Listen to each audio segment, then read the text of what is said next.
నమస్తే. శ్రీ గురుభ్యో నమః. ఆపదామపహర్తారాం దాతారాం సర్వసంపదాం లోకాభిరామం శ్రీరామం భూయో భూయో నమామి. శ్రీమాత శ్రీ మహారాజ్ఞి శ్రీమత్ సింహాసనేశ్వరి చిదగ్నికుండ సంభూత దేవకార్య సముద్యత ఉజ్జిత్వాను సహస్రాభ చతుర్బాహు సమన్విత రాగస్వరూపాషాఢ్య తల్లి శ్రీమాత శ్రీమాత్రే నమః. ప్రతి మాసం చెప్పుకున్నట్టుగా జూలై మాసానికి మరి గోచార స్థితిగతులు ఎలా ఉన్నాయి, ఆ గోచారంలో ఉన్నటువంటి ఈ గ్రహాల స్థితిని బట్టి యుతిని బట్టి మనకి ఒక్కొక్క రాశి వారికి అంటే ద్వాదశ రాశుల వారికి ఏ రకంగా ఉంటుంది అన్నది చూద్దాం. దానికి గాను అసలు మనం ఈ జూలై మాసాన్ని కనుక తీసుకున్నట్టయితే జూలై 1 నుండి 14 వరకు మనకు నిజ జ్యేష్ఠ మాసం నడుస్తుంది. ఎందుకంటే ఈసారి అధిక జ్యేష్ఠ మాసం వచ్చింది కాబట్టి ఇక్కడ మనకు నిజ జ్యేష్ఠ మాసంలో మనకు కనిపిస్తాం. ఆ తర్వాతి కాలం అంతా కూడా ఆషాఢ మాసం వస్తుంది. సో మనకి జూలై ఇటు నిజ జ్యేష్ఠ మాసం అటు ఆషాఢ మాసం రెండు కలిసి ఉండటం అనేటువంటిది కనిపిస్తుంది. దీంతో మనకు మారుతున్నటువంటి కాలగతులు కూడా మారుతాయి. ముఖ్యంగా అయనం కూడా మారేటువంటి పరిస్థితి మనం ఈ మాసంలో చూస్తాం. అంటే ఉత్తరాయణ కాలం నుండి దక్షిణాయన కాలంలోకి మళ్ళీ మనకు సూర్యుడు ప్రవేశించేటువంటి సమయం ఇందులో కనిపిస్తుంది. మరి ఇలా ఉన్నప్పుడు ఈ మాసానికి గాను గ్రహాలు ఎలా ఉన్నాయి అని కనుక మనం చూసినట్టయితే కుంభరాశిలో రాహు ఉన్నాడు, అలాగే మీనంలో శని, ఇవి దీర్ఘకాలికంగా ఉంటున్నటువంటివి. అలాగే మేషంలో కుజుడు ఉన్నాడు, దాదాపు 15 తర్వాత వృషభంలోకి మారుతున్నటువంటి పరిస్థితి. ఇక మిథునంలో బుధుడు రవి, అలాగే మరి కర్కాటకంలో గురు శుక్రులు. ఈ గురు శుక్రులు ఇద్దరు ఉన్నటువంటి దాంట్లో నుండి మరి 15 తర్వాత శుక్రుడు మళ్ళీ సింహరాశిలో కలవడం అనేటువంటి జరుగుతుంది. సింహంలో కేతువు ఉంటాడు. ఈ రకంగా మనం ఒక రకంగా చూసినట్టయితే కుంభం నుండి కేతు వరకు, కుంభం నుండి దాదాపు సింహం వరకు రాహు కేతుల మధ్యలో ఉంది. దీన్ని మనము కాలసర్ప దోషం కింద కూడా గమనిస్తూ ఉంటాం. ఈ కాలసర్ప దోషం అంటే ఎప్పుడైతే అన్ని గ్రహాలు కూడా అంటే అన్నీ కూడా రాహు కేతువుల మధ్యలో మిగతావన్నీ ఉన్నప్పుడు తప్పనిసరిగా ఈ సమయంలో పుట్టిన పిల్లలందరికీ కూడా రాహు కేతువుల మధ్యలో ఉంటారు కాబట్టి మనకి సర్పదోషం అనేటువంటిది ఒకటి ఏర్పడుతుంది అనేటువంటిది అందరికీ తెలిసినటువంటి విషయం. ఇక ఇప్పుడు మరి ఈ మాసానికి ఫలితాలు ఎలా ఉన్నాయో చూద్దాం. దీనికి అంటే మనం ఒక ద్వాదశ మాసాలకు కనుక చూసే ముందు ఒక మాట చెప్పుకోవాలి. ఎందుకు అంటే అసలు ప్రతి మాసంలో నిజంగా మా గతి మారుతుందా, మా స్థితి మారుతుందా అనేవాళ్ళు అనేకం కనిపిస్తూ ఉంటారు. నిజంగా గతి స్థితి మారుతుందా అంటే ఇది దేని మీద ఆధారపడుతుంది అంటే గ్రహాల యొక్క గతులను బట్టి, గ్రహాల యొక్క యుతిని బట్టి, గ్రహాల యొక్క స్థితిని బట్టి, దృష్టిలను బట్టి మార్పు అనేది అయితే ఉంటుంది. అయినా ఇవి ఎంతవరకు ఉన్నా ఈ కోటాను కోట్ల ప్రజల్లో కొంతవరకే ఈ పర్సంటేజ్ కనబడుతూ మిగతాది, ఎందుకంటే మనం చెప్పిన తర్వాత మీరు అన్నట్టుగా కొంత కనిపిస్తుంది కానీ ఇంకా అంతా అయితే కనిపించట్లేదు అంటుంటారు. అంతా కనిపించాలి అంటే తప్పనిసరిగా చేయవలసినటువంటి పని ఏంటి అంటే తప్పనిసరిగా మీ జన్మజాతకాన్ని మీకు వీలైన చోట వీలైన వాడితో చూయించుకోవడం అనేది మంచిది. జన్మజాతకంలో ఉన్నటువంటి వాటికి అనుగుణంగా ఇప్పుడు మనము ఈ మారుతున్నటువంటి గ్రహాలకి ఎలా ఉంటుంది, ఇది సర్వసాధారణంగా అందరికీ కలిపి చెప్పేటువంటి గ్రహస్థితి. కాబట్టి గ్రహస్థితి మారినప్పుడు మన యొక్క జాతకం ఎలా ఉంటుంది అన్నది ద్వాదశ రాశులకు మనం చెప్పుకుంటూ వస్తుంటాం. ఆ విధంగా ఇప్పుడు ఒక్కొక్క రాశికి మనం తెలుసుకుందాం. మకరం 2026 జూలై కనుక మకరానికి చూసినట్టయితే 2లో రాహు ఉన్నాడు, 3లో శని ఉన్నాడు, 4లో కుజుడు ఉన్నాడు, 6లో బుధుడు రవి, 7లో గురు శుక్రులు ఉన్నారు, 8లో కేతు ఉన్నాడు. ఇలా ఉన్నప్పుడు మకర రాశి వారికి ఎలా ఉంది అని కనుక మనం చూసినట్టయితే జూలై మాసంలో ప్రతికూలంగానే ఉన్నాయి గ్రహాలన్నీ చెప్పొచ్చు. అయినా సరే సాధారణ గతులు అయితే కొనసాగుతాయి. సమస్యలు కొన్ని కనిపిస్తూ ఉన్నాయి ఏదో రకంగా. అయితే సమస్యలు ఎలా ఉన్నాయో వాటికి పరిష్కారాలు కూడా దొరికేటువంటి అవకాశం అయితే ఉంటుంది. కాబట్టి అంత కష్టం అని చెప్పలేము, అంత నష్టం అని సమన్వయం చేసుకుంటూ పోతుంటారు. ఇంకొకటి ఏంటంటే మకర రాశి వారికి ఇది కష్టంలాగా అనిపించకపోవచ్చు, అది తెలియకుండానే గడిచిపోవచ్చు. ఎందుకంటే వీరికి ముందు నుండి కూడా కష్టం అంటే బాగా తెలుసు, ఇది పని చేయడం అంటే తెలుసు, కష్టజీవులు కాబట్టి అందులో ఓపిక ఉన్నంత వరకు వీళ్ళు చేయగలుగుతారు కాబట్టి ఆ విధంగా అనిపించకపోవచ్చు. కుటుంబం అంతా కూడా ఏకవాక్యంలో ఉంటారు, ఎవరు ఏ చెప్పినా కూడా ఒకరికొకరు సమన్వయం చేసుకుంటూ ఉంటారు. అయితే మనం అకాలంగా ఆహార విహారాలు చేయడం మంచిది కాదు. అంటే ఎప్పుడు పడితే అప్పుడు తినడం, ఎప్పుడు పడితే అప్పుడు బయట తిరగడం, ఇవి మాత్రం 2 కూడా దూరం పెట్టాలి అని తప్పకుండా సూచిస్తున్నటువంటి సూచన. అలాగే మనం ఇంతకుముందు ఎవరికైనా అప్పులు ఇచ్చేది ఉంది, అప్పులు తీర్చాల్సిన పరిస్థితి ఉంటే ఆ చెల్లింపులు అయితే చెల్లించుకుంటాం. అలాగే ఆదాయం విషయానికి వచ్చేసరికి ఆదాయం చాలా బాగుంటుంది అనే చెప్పొచ్చు. ఇక కొన్ని సదుపాయాలు ఎట్లా అంటే వస్తు, వాహన ఈ సదుపాయాలు మనం కొనుక్కోకపోయినా సదుపాయం కలిగేటువంటి అవకాశం ఉంటుంది. అలాగా మనం చక్కగా మంచి లగ్జరీ కార్లలో తిరిగేటువంటిది, వాహనాల్లో తిరిగేటువంటి లగ్జరీ ప్లేసెస్లో ఉండేటువంటి అవకాశం ఏర్పడుతుంది.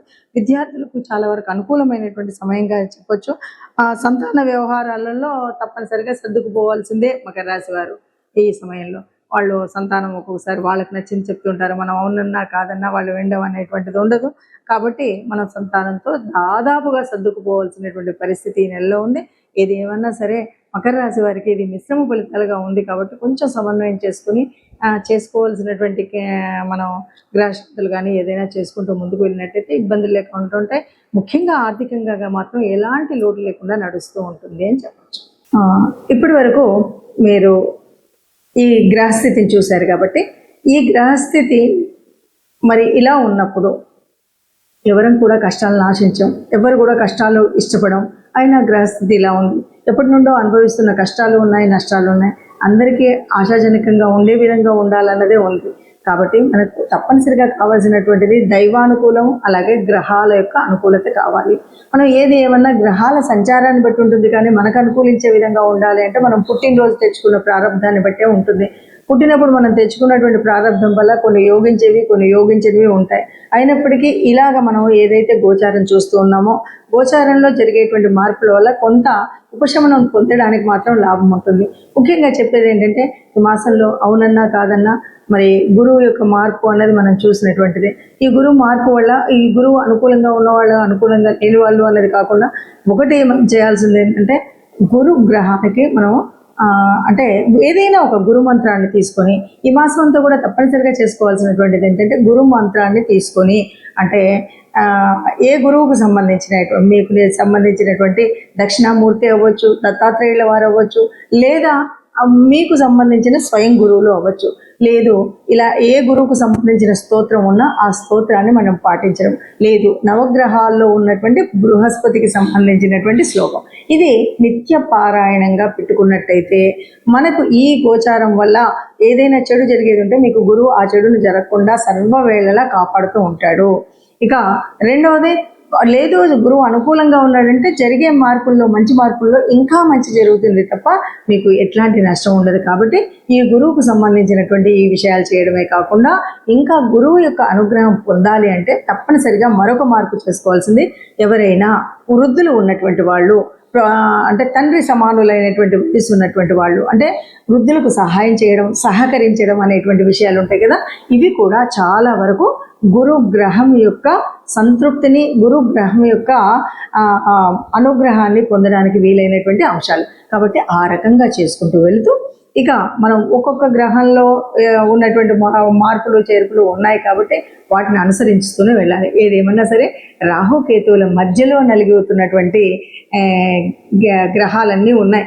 ఈ సమయంలో ఏది ఏమన్నా సరే వీలైనంత వరకు సుబ్రహ్మణ్య స్వామి దర్శనం కానీ, సుబ్రహ్మణ్య స్వామికి సంబంధించినటువంటి వరకు ఏదైనా స్తోత్రం, స్తుతి ఇలాంటివైనా చేసుకున్నట్టయితే చాలా వరకు మనం అనుకున్నటువంటి కష్టాలు ఏవీ లేకుండా నిబ్బరంగా ముందుకు వెళ్ళేటువంటి పరిస్థితి కనిపిస్తుంది. ఆ పరమాత్ముడు తప్పకుండా అందరినీ కాపాడుతాడు. అందులో మనం నిత్యం ఇలాంటి చక్కటి పారాయణం కానీ లేదా ఆ సంబంధిత శ్లోకాలను కానీ చదువుకున్నట్టయితే ఒక సత్సంగత్యం వల్ల ఆ దేవాలయం యొక్క పాజిటివ్ వైబ్స్ వల్ల తప్పకుండా మనకు మంచి జరుగుతుంది. మనం ఎప్పుడు ఏ మాసానికి ఆ మాసం చూసినప్పుడు కొన్నిసార్లు ఏమవుతుందంటే ఆ మాసంలో మనకు అనుకూలించే విధంగా, అంటే గ్రహాల అనుకూలం ఎలా ఉన్నా కానీ మనకు ఆ మాసంలో వచ్చే కొన్ని పండగలు ఉంటాయి. ఆ పండగల యొక్క ఫలితాన్ని కూడా పొందేటువంటి అర్హత పొందాలి అంటే తప్పనిసరిగా దానికి సంబంధితమైనటువంటి పూజలు చేసుకోవడం వల్ల కూడా ఈ గ్రహాల యొక్క అననుకూలత ఏదైతే ఉందో దాన్ని మనం మాయ చేయొచ్చు. ఆ రకంగా కనుక మనం చూసినట్టయితే మనకి 16వ తారీఖు, జూలై 16వ తారీఖు మనకు జగన్నాథ రథయాత్ర ప్రారంభమవుతుంది.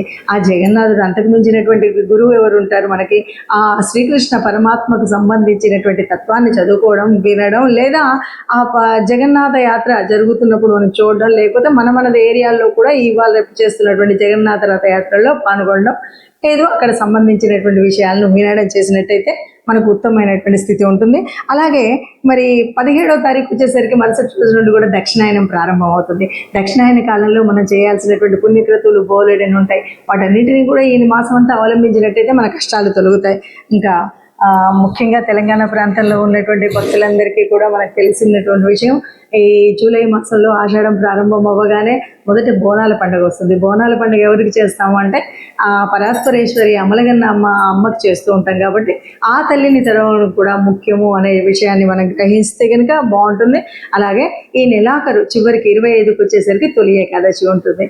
తొలి ఏకాదశి వచ్చింది అనగానే ఆ సర్వజగన్నాథుడైనటువంటి రక్షకుడైనటువంటి ఎవరైతే ఈ మనకు తెలుసు త్రిమూర్తులలో ఎవరైనా సరే బ్రహ్మ సృష్టిస్తే మరి విష్ణువు ఎప్పటికప్పుడు రక్షిస్తూ ఉంటాడు. రక్షణ కార్యం చేసేటువంటి ఆ విష్ణుమూర్తిని ప్రార్థించేటువంటి సమయం మనకు తొలి ఏకాదశి. ఏకాదశులన్నీ కూడా విష్ణుమూర్తికి సంబంధించినప్పటికీ తొలి ఏకాదశి రోజు స్వామిని ప్రార్థించినట్టయితే మనకు ఏ రకమైన కష్టాలు ఈ ఒక్క నెలే కాదు, రాబోయే 6 నెలల వరకు కూడా మనం అన్నింటి నుండి హాయిగా ఉండగలిగేటువంటి గ్రహస్థితి మనకు ఉంటుంది అని చెప్పుకోవచ్చు. అందరం బాగుండాలి, అందులో మనం ఉండాలి. జై శ్రీరామ్.